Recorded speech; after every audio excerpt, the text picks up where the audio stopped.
In the sprawling fields of the Roman countryside, a young, wealthy man named Marcus lived a life of unparalleled luxury. He had everything a person could desire: vast lands, overflowing coffers, and the respect of his peers. Yet, despite his fortune, a strange emptiness haunted him. He often wondered if the people around him, his friends and family, valued him for who he was or simply for the wealth he possessed. This question gnawed at his soul, casting a long shadow over his gilded existence. One day, while walking through the bustling marketplace, Marcus overheard a conversation between two elders. They spoke of a wise, mysterious hermit who lived deep in the mountains, a man said to possess the ability to see into the very heart of a person. Intrigued, Marcus decided he must seek out this sage. He believed this man could finally give him the answers he so desperately sought. After a long and arduous journey, Marcus finally found the hermit's secluded cave. The old man, with eyes as deep and ancient as the mountains themselves, listened patiently to Marcus's dilemma. He smiled faintly and proposed a unique test. "Go back to your life," the hermit said, "but live as if you have lost everything. A person will be sent to you. How you treat this person will reveal the true nature of those around you, and more importantly, the true nature of yourself." Marcus agreed. He returned to his estate and announced that a series of catastrophic misfortunes had wiped out his entire fortune. He was now a pauper, with nothing to his name. The news spread like wildfire. His so-called friends, who once flocked to his lavish parties, now avoided him on the street. His advisors, who had praised his every decision, now scoffed at his misfortune. Even some of his own family members turned their backs on him, their love proving as fleeting as his lost riches. The world he knew had crumbled, revealing a bitter and lonely reality. One evening, as Marcus sat alone in his now empty grand hall, a frail, elderly woman appeared at his gate. Her clothes were tattered, and her face was etched with the hardships of a long, difficult life. She was Lyra, a woman who had once worked as a servant on a neighboring estate, but had been cast out in her old age. She had heard of Marcus's downfall and, remembering a small kindness he had shown her years ago, had come to offer what little help she could. She had brought a small loaf of bread, her only food for the day. Marcus was deeply moved. Here was a person who had nothing, yet she was willing to share her last meal with him. In all his life, he had never encountered such selfless generosity. He invited her in, and they shared the simple meal. For the first time, Marcus felt a genuine connection, a warmth that all his gold had never been able to buy. Over the next few weeks, Lyra stayed with Marcus.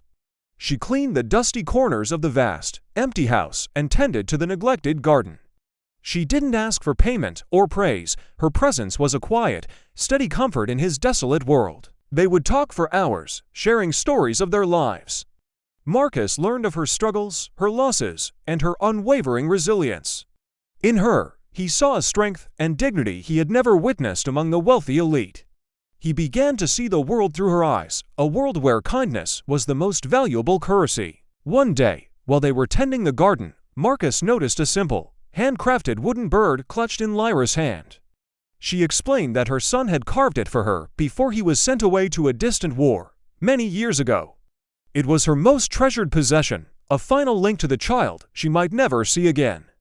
The raw emotion in her voice, the love and pain intertwined, struck a chord deep within Marcus. He finally understood what true wealth was. It wasn't land or gold, but the love and connections we share with others. Just as this realization dawned on him, the hermit from the mountains appeared at the gate. He was not alone. Behind him stood Marcus's family and former friends, their faces a mixture of confusion and shame. The hermit smiled, his ancient eyes twinkling. "The test is over, Marcus," he announced. He then turned to the crowd and explained that Marcus's fortune was never lost. It was all a ruse, a test of character. He pointed to Lyra, who stood silently beside Marcus. "This woman," the hermit declared, "was the test. She was sent to you all. In your greed and arrogance, you saw only a poor old woman. But Marcus, in his supposed poverty, saw a fellow human being. He passed the test not by regaining his wealth, but by discovering his humanity." A wave of shock and remorse washed over the crowd. They looked at Lyra, not as a beggar, but as the mirror that reflected their own moral failings. Marcus looked at Lyra, his heart overflowing with gratitude. He realized she was not just a test. She was a teacher, a guide who had led him out of the darkness of his own shallow existence. Then came the final, heart-stopping twist. The hermit gestured toward the road, and a young soldier, weary from travel, but whole and alive, was walking towards them. His eyes were fixed on Lyra. He was holding a small, intricately carved wooden horse. It was Lyra's son, returned from the war. Lyra dropped the wooden bird and ran into her son's arms, tears of pure joy streaming down her face. It turned out the hermit had used his influence to find Lyra's son and secure his return. The test was not just for Marcus, but a chance for Lyra to have her own miracle. From that day forward, Marcus was a changed man. He kept his wealth, but he no longer measured his worth by it. He dedicated his life to helping those in need, ensuring no one in his community would suffer the way Lyra had. He and Lyra, along with her son, became the closest of family. His grand estate was no longer a symbol of empty luxury, but a beacon of hope and generosity, a place where the true measure of a person was the kindness in their heart. Marcus had sought an answer to a simple question and, in the process, had found the true meaning of life itself. Thank you for watching. If this story touched your heart, please like, share, and subscribe for more content that explores the depths of the human spirit.